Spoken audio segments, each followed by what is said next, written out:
Toutes les délégations s'installent pour la cérémonie d'ouverture de cette réunion du comité ad hoc qui regroupe les 8 pays membres du comité ad hoc. Je crois que nous allons d'abord laisser le temps aux téléspectateurs de découvrir ce qui va se passer à l'ouverture de cette réunion. Et là, c'est l'hymne de l'Union africaine.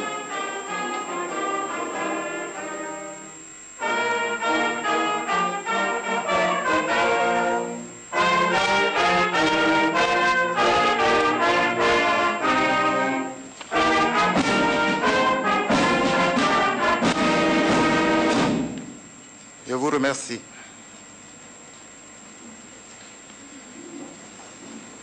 Monsieur le Président de la République, Président en exercice de l'Union africaine, Excellences, Messieurs les chefs d'État et de gouvernement, membres du comité ad hoc chargé d'examiner les questions liées à l'élection des membres de la Commission de l'Union africaine, distingués invités, Mesdames et Messieurs, permettez-moi de vous souhaiter très respectueusement la bienvenue à Cotonou au nom de votre frère et ami, le président Boni Yayi, président en exercice de l'Union africaine.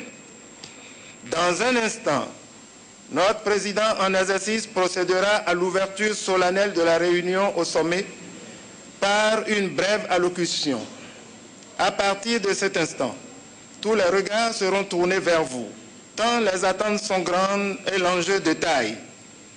Je voudrais souhaiter plein succès à vos travaux, convaincu que vous y trouverez les solutions appropriées. À présent, je voudrais inviter très respectueusement Monsieur le Président en exercice de l'Union africaine à bien vouloir prononcer son allocution. Je vous remercie.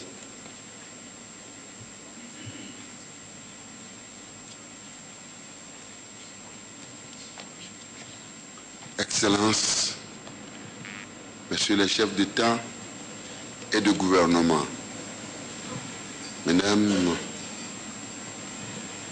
Monsieur le Président de la Commission de l'Union africaine, Mesdames et Messieurs les ministres, Mesdames et Messieurs les membres de la Commission de l'Union africaine, distingués invités, chers collègues, c'est pour moi un immense plaisir de vous souhaiter, au nom de la nation béninoise et en mon nom personnel, la chaleureuse bienvenue en terre hospitalière du Bénin.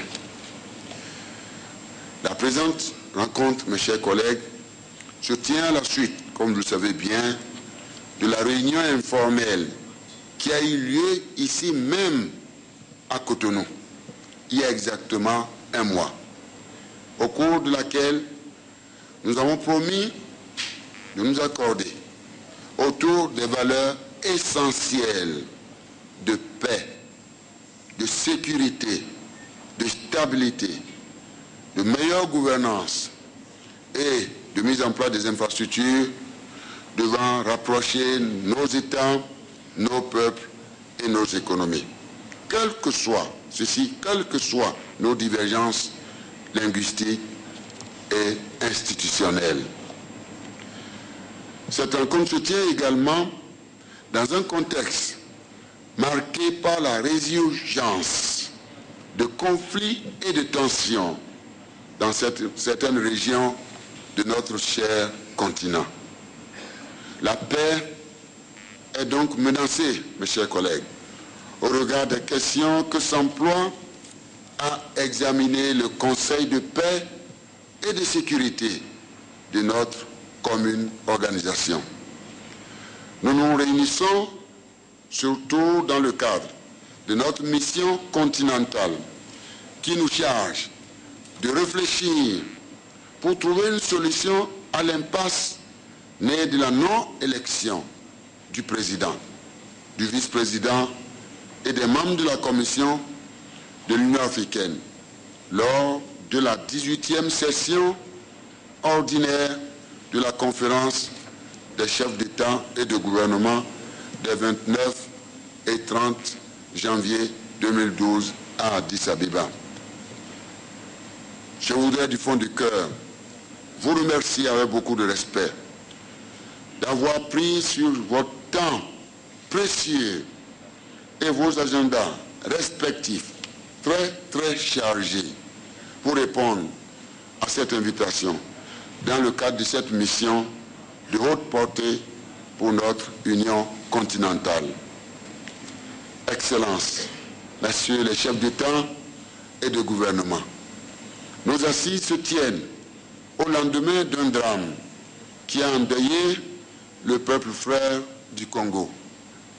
En votre nom à tous, je voudrais exprimer une fois de plus nos sentiments de profonde compassion aux familles éplorées et éprouvées. Puisse Dieu Tout-Puissant soulager les peines de nos frères et sœurs congolais et accorder paix et repos éternel aux disparus. Avec votre permission, je voudrais vous inviter à bien vouloir vous lever pour observer une minute de silence à la mémoire des victimes de cette catastrophe.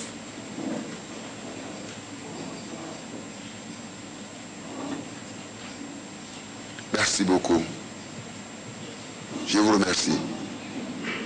Mes chers collègues,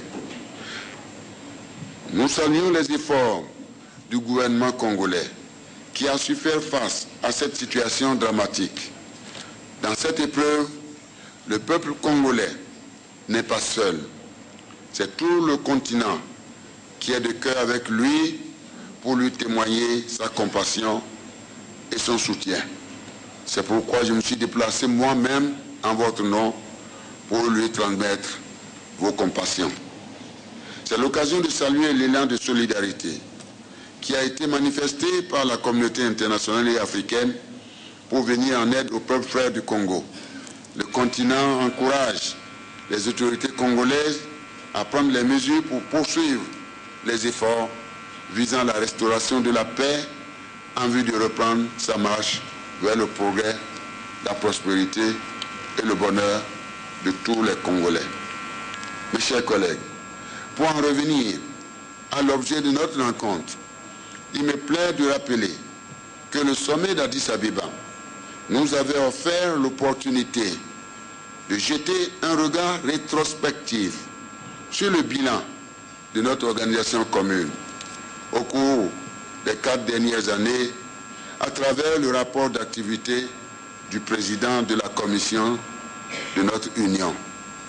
Mais de ce sommet, et comme j'ai eu à le souligner avec gravité lors de la réunion informelle de Cotonou du 18 février 2012, l'opinion africaine, mes chers collègues, et internationale, n'a retenu de nos travaux que la non-désignation du président et des autres membres de la commission, cheville ouvrière de notre chère organisation continentale. C'est vous dire l'acuité des défis que nous devons relever en tant que leaders face à notre capacité à gérer de manière consensuelle les affaires de notre très cher continent.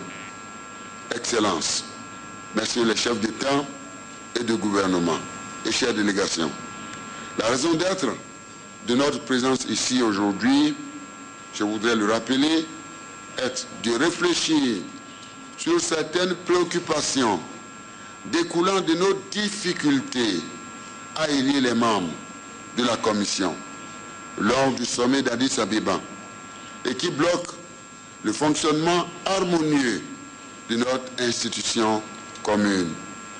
Ensemble, nous avons décidé, à l'issue de cette session, de proroger les mandats des membres actuels de la Commission jusqu'au prochain sommet prévu au mois de juillet à Lilongwe, au Malawi. Une telle situation ne saurait perdurer sans compromettre, mes chers collègues, le fonctionnement de la Commission et nuire à la crédibilité de notre Union et de ses États membres. C'est pourquoi, pour réussir notre mission, nous devons, au-delà des intérêts de nos États, mes chers collègues, aussi légitimes qu'ils soient, garder à l'esprit que notre très cher continent, l'Afrique, ne saurait se construire avec la recherche permanente du consensus au nom de l'unité et de la cohésion africaine.